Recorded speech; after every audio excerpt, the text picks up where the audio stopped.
আসসালামু আলাইকুম। ঢাকা বিশ্ববিদ্যালয়ের অধিভুক্ত 7 কলেজ স্পেশাল সিরিজের আজকে আমরা কেমিস্ট্রির চতুর্থ পর্বটা দেখব। আশা করি তোমাদের জন্য ভিডিওটা হেল্পফুল হবে, আর ভিডিওটা ভালো লাগলে ভিডিওটা অবশ্যই শেয়ার করবা। তো চলো শুরু করি। দেখো, আমাদের প্রথম যে কোশ্চেনটা আছে বলছে কি যে হুন্ডের নিয়ম অনুযায়ী আয়রনের হচ্ছে ইলেকট্রন বিন্যাসে ডি অরবিটালে কতটি বিজোড় ইলেকট্রন আছে। তাহলে এই যে কোশ্চেনটা আছে, তাহলে এইটা আমরা কিভাবে আনসার করব? তাহলে প্রথমে আমাদের করতে হবে কি, আয়রনের ইলেকট্রন বিন্যাসটা আমাদের দেখতে হবে। তাহলে আয়রন 26, তাহলে এই ক্ষেত্রে আমাদের আর্গন পর্যন্ত কোনো চেঞ্জ হয় না, তাহলে আর্গন পর্যন্ত আমরা লিখে নিলাম। আচ্ছা, এরপর হচ্ছে আছে কি 3d আর হচ্ছে 4s।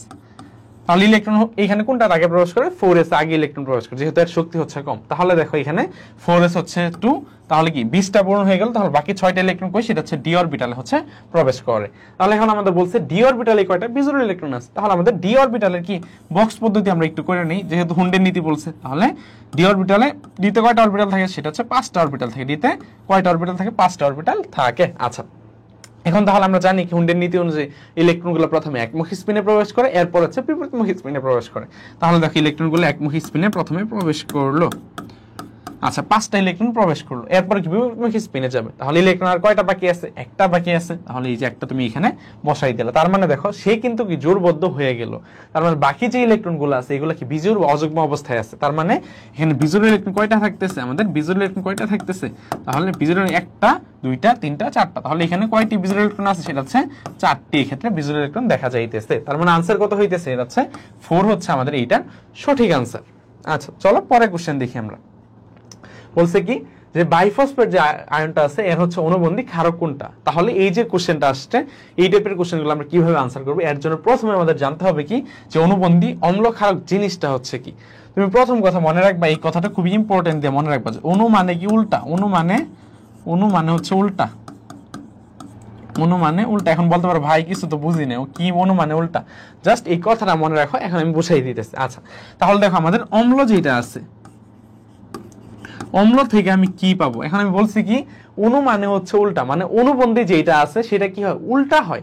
তাহলে দেখো অনু কি হয়? উল্টা হয়। অনুটা কি হয়? উল্টা হয়। তাহলে দেখো অম্ল থেকে যে আমি অনুবন্ধী যে জিনিসটা পাবো সেটা কি হবে? অম্লের উল্টাটা হবে। তাহলে অম্লের উল্টাটা কি কি বা বিপরীতটা কি? সেটা হচ্ছে ক্ষার। তাহলে অম্ল থেকে আমি যেটা পাবো সেটা হচ্ছে কি অনুবন্ধী ক্ষার পাবো। কি পাবো? অনুবন্ধী ক্ষার হচ্ছে পাবো। আচ্ছা, এরপর দেখো হচ্ছে আমাদের ক্ষার থেকে আমি কি পাবো? আমি বলছি কি অনু মানে হচ্ছে উল্টা, তাহলে ক্ষার থেকে আমি অনুবন্ধী যে জিনিসটা পাবো সেটা কি? ক্ষারের উল্টাটা হবে। ক্ষারের উল্টাটা কি? সেটা হচ্ছে অ্যাসিড। তার মানে কি ক্ষার থেকে আমি কি পাবো? অনুবন্ধী কি পাবো? সেটা হচ্ছে অ্যাসিড পাবো। তাহলে ক্ষার থেকে আমি কি পাবো? অনুবন্ধী অ্যাসিড হচ্ছে পাবো। আচ্ছা, তাহলে আমরা এইটুকু জানা নিলাম। এরপর কোশ্চেনে কি বলছে? অনুবন্ধী ক্ষারক। তাহলে দেখো অনুবন্ধী ক্ষার আমি কই থেকে পাইতেছি? অম্ল থেকে পাইতেছি। তার মানে দেখো এটা কই থেকে আমি পাবো? অম্ল থেকে পাবো। কই থেকে পাবো? অম্ল থেকে পাবো। তার মানে বাইফসফেট যে আয়নটা দেয়া আছে এটাকে একটা অম্ল হিসেবে কাজ করছে, এবং ওইখান থেকে আমি অনুবন্ধী ক্ষারকটা পাবো। তাহলে ক্ষারকটা কোনটা হবে সেইটাই আমাদের চিহ্নিত করতে হবে। তাহলে দেখো এইগুলা কিভাবে আমরা আনসার করবো। তাহলে কি দেয়া আছে আমাদের? বাইফসফেট আয়ন PHPO4 2-। আচ্ছা, এখন এরকম যদি অনুবন্ধী অম্ল ক্ষার যে মানে যদি তোমাদের কাছে জানতে চাই সেগুলো কিভাবে বের করবা, সহজে বের করার ওই হচ্ছে তুমি পানির সাথে বিক্রিয়া করাবা। কার সাথে বিক্রিয়া করাবা? যদি কোনো কিছুই মাথায় না আসে, পানির সাথে বিক্রিয়া করাবা। এটা হচ্ছে আমাদের সবচাইতে সহজ হয়ে বের করার জন্য। আচ্ছা, তাহলে দেখো আমাদের এটা হচ্ছে আমাদের কি হিসেবে কাজ করতে হবে? অম্ল হিসেবে কাজ করতে হবে। কি হিসেবে কাজ করতে হবে? অম্ল হিসেবে কাজ করতে হবে। আমরা এটা শর্তেই দেখছি। এখন অম্ল কারা? যারা হচ্ছে তোমার H+ বা প্রোটন হচ্ছে প্রদান করে তাদের বলা হয় অম্ল, আর হচ্ছে যারা H+ বা প্রোটন গ্রহণ করে তাদের বলা হয় হচ্ছে ক্ষার। তাহলে যারা দান করতেছে তারা অম্ল, যারা গ্রহণ করতেছে তারা হচ্ছে ক্ষার। তার মানে এইটা যেহেতু একটা কি অম্ল, সে কি করবে? তাহলে সে H+ বা প্রোটন দান করবে। সে H+ বা প্রোটন কি করবে? দান করবে। তাহলে এই যে H+টা আছে, এই H+টা সে কি পানিকে দান করে দেবে। পানিকে কি করবে? দান করে দেবে। তার মানে কি উৎপন্ন হবে? এখানে হাইড্রোনিয়াম আয়ন উৎপন্ন। পানি একটা H+ গ্রহণ করে কি তোমার হাইড্রোনিয়াম আয়নে পরিণত হইল।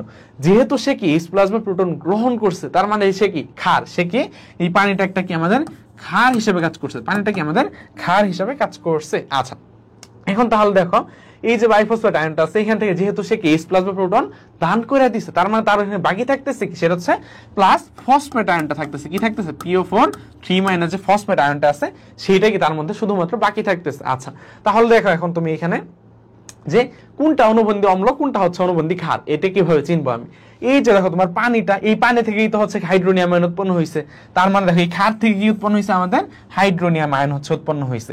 তার মানে আমরা বলছি ক্ষারের উল্টাটা কি হয় অনুবন্ধী অ্যাসিড, তার মানে এই ক্ষার থেকে কি উৎপন্ন হবে এই যে হাইড্রোনিয়াম আয়নটা আছে এটা কি অনুবন্ধী অ্যাসিড, এটা কি অনুবন্ধী হচ্ছে কি অ্যাসিড, অনুবন্ধী অ্যাসিড। আচ্ছা এরপর হচ্ছে দেখো তোমার এই যে বাইফসফেট আয়নটা আছে এটা কি অম্ল, এটা থেকে কি উৎপন্ন হয়েছে ফসফেট আয়ন উৎপন্ন হয়েছে, তার মানে অম্ল থেকে কি উৎপন্ন হয়েছে অনুবন্ধী ক্ষার উৎপন্ন হয়েছে, অনুবন্ধী ক্ষারক উৎপন্ন হয়েছে। তার মানে দেখো তোমার এই যে বাইফসফেট আয়নটা আছে এটা থেকে কি উৎপন্ন হয়েছে তোমার ফসফেটের কি অনুবন্ধী কি তোমার ক্ষার উৎপন্ন হয়েছে, কি উৎপন্ন হয়েছে অনুবন্ধী ক্ষার উৎপন্ন হয়েছে। অর্থাৎ বাইফসফেট আয়নের অনুবন্ধী ক্ষার হচ্ছে কি তোমার ফসফেট আয়নটা, অনুবন্ধী ক্ষার হচ্ছে ফসফেট আয়নটা। এইটাই হচ্ছে আমাদের আনসার, এইটাই হচ্ছে কি আমাদের আনসার। তাহলে বাইফসফেটের অনুবন্ধী ক্ষারক কোনটা সেটা হচ্ছে ফসফেট আয়নটা কি আমাদের সঠিক আনসার, ফসফেট আয়নটাই কি আমাদের সঠিক আনসার। আশা করি বুঝাইতে পারছি। আচ্ছা এরপর দেখো আমাদের বলছে কি যে 12 গ্রাম বিশুদ্ধ কার্বন 12 এর হচ্ছে কার্বন পরমাণুর সংখ্যা হচ্ছে কয়টা। আচ্ছা এই টাইপের যে কোশ্চেনগুলো এগুলো কই থেকে আসছে মূল সংখ্যা রিলেটেড তোমার ধারণা থেকে কোশ্চেনগুলো আসছে। আমরা মূল সংখ্যার অনেকগুলো সূত্র আমরা জানছিলাম না, n সমান w/m পর হচ্ছে b/22.4। সো এই যে অনেকগুলো সূত্র ছিল সেই সূত্রগুলো আমরা এখানে কাজে লাগাবো, যে কোন তথ্য দেয়া আছে সেই তথ্য অনুযায়ী আমরা সূত্রগুলো হচ্ছে কি প্রয়োগ করব বা অ্যাপ্লাই করব। তাহলে দেখো এখানে দেয়া আছে গ্রাম দেয়া আছে, তার মানে আমি এখানে কিসের মূল সংখ্যা কোনটা সূত্রটা ফেলাবো সেটা হচ্ছে w/m এর সূত্রটা ফেলাবো আমি এখানে কোন সূত্র ফেলাবো w/m। আচ্ছা সমান সমান আমাদের চাইছে কি এখানে কার্বন পরমাণুর সংখ্যা চাইছে। সো পরমাণুর সংখ্যার ক্ষেত্রে আমরা সূত্র জানি কি সেটা হচ্ছে n/na। এটা nটা হচ্ছে অণু বা পরমাণু সংখ্যা আর n এটা হচ্ছে কি অ্যাভোগাড্রোর সংখ্যা। তাহলে দেখো জাস্ট মানগুলো বসাই দিলে আমাদের আনসারটা এসে পড়বে। তাহলে দেখো এখানে w এর মান কত দেয়া আছে এটা হচ্ছে 12 গ্রাম, তার মানে 12 গ্রাম হচ্ছে w এর মান। এখন কার্বনের হচ্ছে আণবিক ভর আমরা কত জানি সেটা হচ্ছে 12 জানি, সমান সমান। আচ্ছা এই nটা এটা আমি বের করব, n এ হচ্ছে কত 6.023 ইনটু হচ্ছে কত 10⁻23। অ্যাভোগাড্রোর মান তো ফিক্সড, অ্যাভোগাড্রোর সংখ্যার মান তো ফিক্সড। আচ্ছা তাহলে দেখো এখান থেকে তুমি 12 হচ্ছে কাটা, তাহলে পরমাণুর সংখ্যা সমান কি আসতেছে 6.023 ইনটু হচ্ছে কত 10⁻23। তাহলে কি এই যে কার্বন পরমাণুটা আছে এখানে আমার পরমাণুর সংখ্যা কয়টা হইতেছে এটা হচ্ছে কি 6.022 বা 6.023 ইনটু 10⁻23। ঠিক আছে। আচ্ছা চলো এরপর হচ্ছে আমরা কোশ্চেন দেখি। আচ্ছা আর তোমরা যারা যাবে ডি ইউনিটের সেকেন্ড টাইমের প্রস্তুতি নিতে চাচ্ছ তাদের জন্য আমরা নিয়ে আসছি জাবিস্টার 6.0 ব্যাচ, যেটা তোমার জন্য একদম যাবে ডি ইউনিটের ভর্তি পরীক্ষার আগের দিন পর্যন্ত ইনশাআল্লাহ অ্যাক্সেস থাকবে। আর আমাদের সফলতার কথা যদি বলি তাহলে জাবিস্টার 5.0 থেকে আমাদের 9টা শিফটের মধ্যে 3টা শিফটের ফার্স্ট ছিল আমাদের ব্যাচ থেকে এবং 310টা সিটের বিপরীতে 150 প্লাস চান্স পাইছে। আশা করি তুমি যদি আমাদের এই ব্যাচটা একটা অংশ হও তাহলে ইনশাআল্লাহ তুমিও একজন গর্বিত জাবিয়ান হইতে পারবা। আমাদের কোর্স ফিটা হচ্ছে কত সেটা হচ্ছে 1999 টাকা, যেটা খুবই অল্প পরিমাণে রাখা হয়েছে। একদম তুমি অনেক দিনের একটা কোর্স কিন্তু পাইতেছো তুমি এই ক্ষেত্রে, এবং কোর্স ফিটা এত অল্প এবং তুমি ভর্তি হইতে ব্রাদার সাজেশন ফেসবুক পেজে নক করে ভর্তি হইতে পারো। ঠিক আছে, আশা করি তোমার জন্য একটা বেস্ট একটা কোর্স হবে।